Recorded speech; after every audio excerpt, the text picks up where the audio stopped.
محنت کر کے اپنے ساتھ نئے لے کر کے اللہ کے راستوں میں جائیں. اب 3 دن میں میرے دوستو 2 کام کرنا ہے. ایک تو وقت پورا کرنا ہے, ایک اعمال پورا کرنا ہے. کیا کرنا ہے بھائی؟ ایک تو وقت پورا کرنا. کیوں بھائی 3 دن میں کتنے گھنٹے ہوتے ہیں؟ بولو. 72 گھنٹے پورے لگانا. ایک تو کنویں کے اندر میں 120 72 ہاتھ میں پانی ہے, آپ کے پاس 70 ہاتھ کی رسی ہے کہ بھئی پانی ملے گا. کتنی رسی چاہیے؟ 72 ہاتھ کی. ایسا ہی 3 دن سے پورا نفع اٹھانے کے لیے 72 گھنٹے چاہیے. اس لیے کہ ہم کو نہیں معلوم ہے کہ کون سے گھنٹے میں ہماری تربیت ہے, بارش کے کون سے قطرے میں برکت ہے, پہلے میں, بیچ میں, آخر میں ہم کو نہیں معلوم.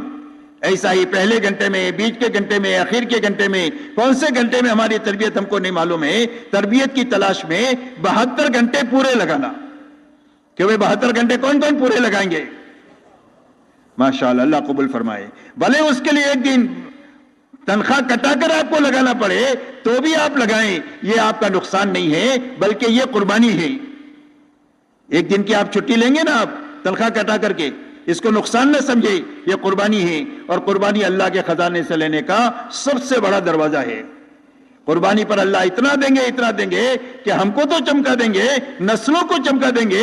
شرط یہ ہے کہ قربانی ہونی چاہیے, صحیح ہونی چاہیے اور اللہ کے لیے ہونی چاہیے, اور کوئی جذبہ نہیں ہونا چاہیے. تو اللہ کے خزانے سے لینے کا اتنا بڑا دروازہ ہے یہ. اس لیے میرے دوستو 72 گھنٹے ایک تو پورے لگانا. دوسرا 72 گھنٹوں میں اعمال پورے کرنا. اس لیے کہ پھرنے کے لیے نہیں ہے, بلکہ پھرنا اپنے آپ کو بنانے کے لیے. جیسے میں نے پہلے بھی کہا, 2 چیزیں بنانے کے لیے, ایک دل بنانے کے لیے اور ایک فکر کو صحیح کرنے کے لیے. تو اس کے لیے کیا راستہ ہے؟ اس کے لیے نکلنے کے زمانے میں سب سے پہلا کام ہے, جتنے کرنے کے کام ہیں انفرادی اجتماعی اعمال, اس کی پابندی کے ساتھ اپنا وقت لگانا. جتنے اعمال کرنے کے ہیں انفرادی اعمال, اجتماعی اعمال, اس کی پابندی کے ساتھ اپنا 3 دن لگانا. وقت کا بھی 3 دن اور ہر عمل کا بھی 3 دن. 3 دن کا تہجد, 3 دن کی صبح شام کی تعلیم, 3 دن کی روزانہ 5 گشت, 3 دن کی روزانہ صبح شام کی تسبیحات, 3 دن کی قرآن, ہر عمل کو 3 دن انفرادی اجتماعی. سب سے پہلے کرنے کے کام کرتے ہوئے اپنا 3 دن لگانا.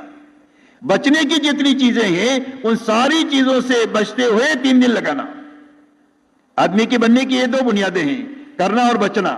جیسے علاج کی 2 چیزیں ہوتی ہے, دوائی کھانا اور پرہیز کرنا.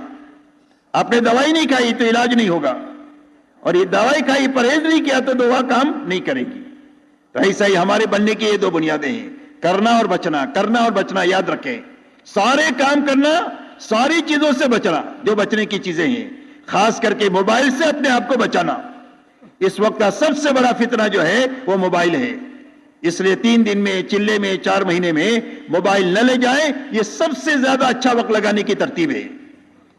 ہو سکتا ہے کہ ضرورت ہو تو پوری جماعت میں مشورے سے ایک آدمی موبائل ہو وہ بھی بند کر کے رکھ دو. کبھی ضرورت پڑے 15 دن میں, 10 دن میں, تو اپنا ضرورت استعمال کر کے بند کر کے پھر رکھ دیا. اس لیے کہ فون چالو رہے گا تو آدمی یکسو ہو ہی نہیں سکتا تبلیغ میں. کبھی بیوی کا, کبھی بچوں کا, کبھی دوستوں کا, کبھی سیٹ کا, کبھی نوکر کا, تو آدمی بیچارہ تبلیغ کیا کرے گا؟ آدمی تو اسی میں الجھا رہے گا. اس لیے میرے دوستو بچنے کی ساری چیزوں سے بچتے ہوئے اور کرنے کے سارے کام کرتے ہوئے اپنا ہر دن گزارنا. روزانہ اپنا محاسبہ خود کرنا کہ آج کے دن کیا کیا, کیا نہیں کیا. سارے کام ہو گئے تو شکر کریں. کوئی کام چھوٹ گیا, تلافی ہو سکتی ہے تو تلافی کر کے سوئے. اجتماعی عمل چھوٹ گیا, تلافی نہیں کر سو سکتی ہے تو توبہ استغفار کر کے 2 رکعت صلاۃ توبہ پڑھ کر سوئے. جس عمل کے کرنے پر خوشی نہ ہو اور جس کے چھوٹنے پر غم نہ ہو وہ کام نہیں ہوتا ہے, وہ کھیل ہوتا ہے. اور کھیل پر اللہ کا کوئی وعدہ نہیں ہے, کام پر اللہ کا وعدہ ہے. اس لیے شکر اور استغفار کے ساتھ میں اپنا 3 دن لگانا, چلہ لگانا, 4 مہینہ لگانا, روز اپنا محاسبہ کرتے ہوئے اس محنت میں چلنا. یہ پہلی بنیاد ہے. دوسری بنیاد میرے دوستو یہ ہے کہ جہاں پر بھی آپ کی جماعت جائے 3 دن کی, چلے کی, 4 مہینے کی, وہاں پر آپ کو 3 دن 4 دن آخری درجے میں ایک ایک گھر, ایک ایک فرد پر محنت کر کے ایمان آخرت سمجھا کر ان کو 4 مہینہ چلہ, کم سے کم 3 دن کی جماعت نکلنے کے لیے تیار کرنا. اس لیے کہ ہماری محنت تقریر کے لیے نہیں ہے, ہم بیانات کرنے کے لیے نہیں پھرتے, ہم حضور صلی اللہ علیہ وسلم والی محنت کو امت میں زندہ کرنے کے لیے پھرتے ہیں.